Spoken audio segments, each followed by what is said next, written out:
Informasi soal kasus penipuan pemesanan ponsel iPhone oleh terduga duo kembar Rihanna dan Rihani, saudara. Kasus ini kini ditangani oleh Polda Metro Jaya. Keduanya juga masih dikejar oleh polisi untuk penyidikan. Sementara total kerugian korban kini mencapai 35 miliar rupiah. Polda Metro Jaya menaikkan kasus dugaan penipuan pembelian iPhone senilai 35 miliar rupiah yang melibatkan duo kembar Rihanna dan Rihani.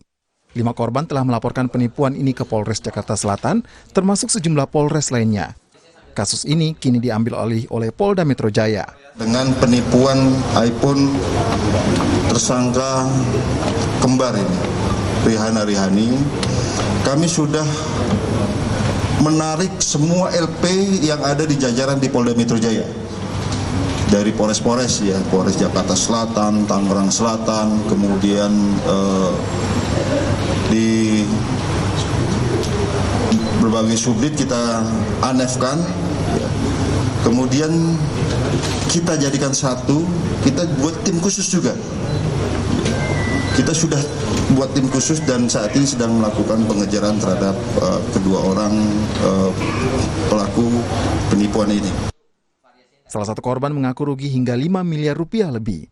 Korban mengaku tidak ada kecurigaan saat memulai bisnis reselling atau menjual kembali barang elektronik dengan si kembar sejak 2021 yang lalu.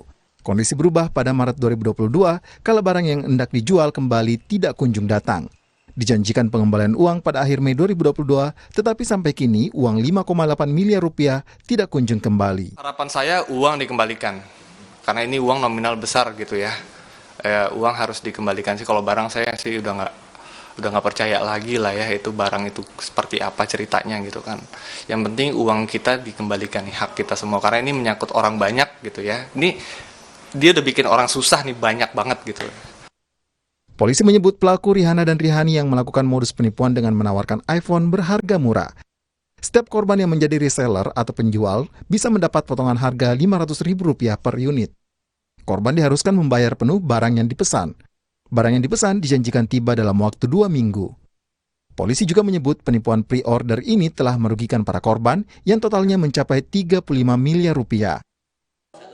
Pusat Pelaporan dan Analis Transaksi Keuangan atau PPATK telah memblokir 21 rekening bank diduga milik Rihanna dan Rihani. PPATK menduga pelaku menggunakan transaksi tunai untuk mempersulit pelacakan.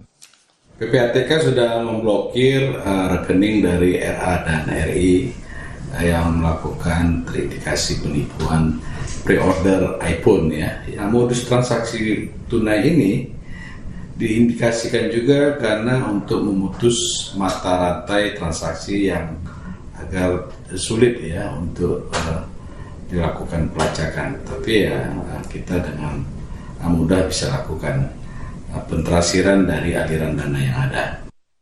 Masyarakat diminta jangan mudah percaya jika ditawari barang-barang mewah dengan harga murah dari pihak yang tidak memiliki legitimasi usaha yang jelas.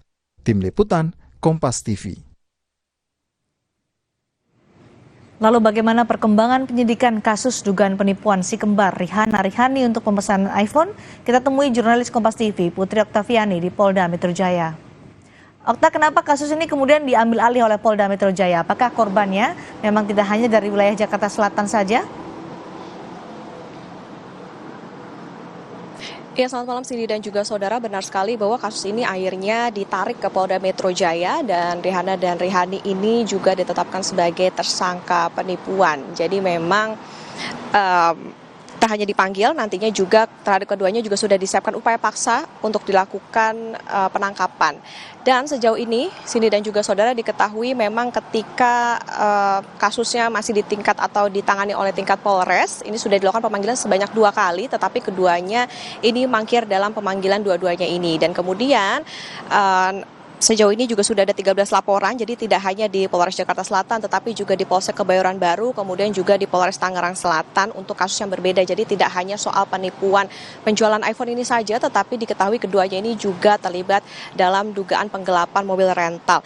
Terkait dengan jual beli iPhone, Cindy dan juga saudara, tadi juga sudah dijelaskan bahwa total kerugian korban ini mencapai 35 miliar rupiah. Jadi memang modusnya ini korban ini ditipu dengan diiming-imingi komisi sebesar 350 sampai 800 ribu rupiah untuk unit dari produk Apple yang dijual oleh Rihanna dan Rihani. Sebetulnya korban ini salah satunya juga mengaku sempat membeli untuk pribadi, kemudian melakukan transaksi juga untuk dijual kembali atau melakukan reselling. Jadi dengan sistem pre-order dari tanggal atau dari bulan Juni 2021 sampai Oktober 2021 ini masih lancar, tetapi kemudian masalah muncul ketika di bulan November 2021 sampai Maret 2022 mulai tidak lancar, mulai tidak ada pengiriman, sampai salah satu korban bernama Vicky ini diketahui menderita kerugian sampai 5,8 miliar rupiah. Dan saat ini statusnya kasus ini juga sudah ditahan di Polda Metro Jaya, jadi artinya polisi ini nantinya akan menyatukan LP dan ini untuk mempermudah pemetaan dalam pencarian si kembar Rihanna dan Rihani, termasuk juga membentuk tim khusus dalam pencariannya. Cindy?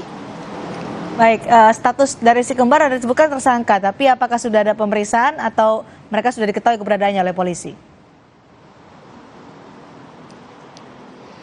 Ya, Cindy dan juga saudara, sampai dengan saat ini tim khusus yang dibentuk oleh Polda Metro Jaya juga masih bekerja untuk bisa mencari tahu ataupun juga bisa menangkap Rihanna dan Rihani, karena memang sampai dengan saat ini belum diketahui keberadaannya, dan nantinya ketika sudah diketahui maka akan dibawa ditangkap untuk dilakukan pemeriksaan. Karena diketahui Rihanna dan Rihani ini juga tidak hanya tadi menipu dalam penjualan iPhone, tetapi juga melakukan penipuan dengan penggelapan mobil rental yang dipinjam atau disewa dalam hitungan tahunan, dan kerugiannya ditaksir mencapai ratusan juta rupiah. Dan juga dari polisi menyatakan akan menyatukan LP atau menyatukan semua laporan polisi, dan koordinasi tentu dilakukan baik di antar polisi maupun juga bersama dengan PPATK yang kita tahu juga sudah dilakukan pembekuan terhadap 21 rekening yang diduga milik Rihanna dan Rihani. Kemudian juga dari analisis sementara PPATK ini juga menemukan adanya transaksi tunai yang dilakukan untuk mempersulit begitu pelacakan transaksi keduanya, dan dugaan kuatnya adalah sumber dana yang dilakukan untuk transaksi ini berasal dari dana yang didapatkan dari penipuan yang dilakukan. Tentu sampai dengan saat ini kita pantau terus bersama seperti apa nanti kinerja dari tim khusus yang dibentuk Polda Metro Jaya untuk menemukan Rihanna dan Rihani, karena memang sampai dengan saat ini keberadaannya belum diketahui, dan memang ada beberapa yang menyebutkan berada di beberapa daerah begitu, tapi sampai dengan saat ini polisi belum bisa memastikan di mana keberadaan Rihanna dan Rihani. Bahkan juga untuk di mobil yang disewa Rihanna dan Rihani ini juga diketahui keduanya ini memutus atau mematikan GPS yang ada di dalam mobil rental tersebut. Jadi sampai dengan saat ini pencarian masih dilakukan. Cindy? Baik, terima kasih Putri Oktaviani melaporkan langsung dari Polda Metro Jaya.